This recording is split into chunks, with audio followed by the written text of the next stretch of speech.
দেখো তোমাদের সাথে আমি জাম মাখা করব। কেমন কত সুন্দর জাম দেখো বন্ধুরা, আমার ননদ দিয়ে পাঠিয়েছে। জামগুলো ঝড়ে পড়েছিল।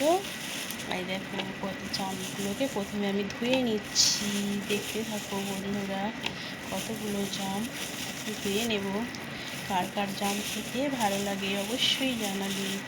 দেখো আমি কীভাবে জাম মাখাটা তৈরি করছি, দেখতে থাকো তোমরা। হ্যালো বন্ধুরা, তোমরা সবাই কেমন আছো? আশা করি ভালো আছো। আমিও ভালো আছি।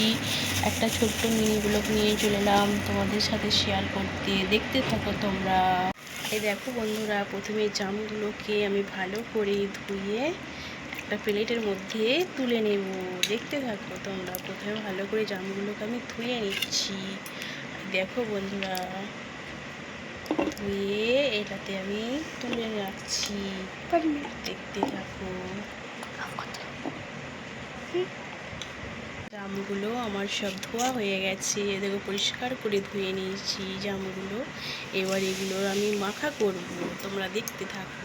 জাম মাখা করতে আমি প্রথমে একটু নুন নিয়ে নিলাম। নুন পরিমাণ মতো নুনগুলো দিয়ে জামগুলোর ওপর ছিটিয়ে দিচ্ছি। দেখো জামগুলোর ওপর ছিটিয়ে দিলাম অল্প পরিমাণ মতো, যে যতটা নুন খাও সেরকম মতো নুন দেবে। নুন দেওয়া হয়ে গেল। এবার আমি পরিমাণ মতো একটু লঙ্কা গুঁড়ো দিয়ে দিচ্ছি। দেখো বন্ধুরা, যে যতটা ঝাল খাও ততটা পরিমাণ লঙ্কা গুঁড়ো দেবে। দেখো বন্ধুরা, এবার জামগুলো আমি ভালো করে মেখে নিলাম। মাখা আমার হয়ে গেছে। আমরা এবার এই যে দেখো বন্ধুরা, কত সুন্দর মাখা হয়ে গেছে জামগুলো। কার কার জিভে জল চলে আসছে বলো, এবার আমরা খাবো। চলে এসো বন্ধুরা, জাম মাখা খেতে হলে আমার বাড়িতে।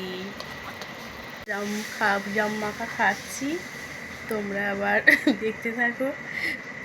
সবাই ভালো থেকো, সুস্থ থেকো। আজকে আমি এইখানেই এই ব্লগটা শেষ করলাম।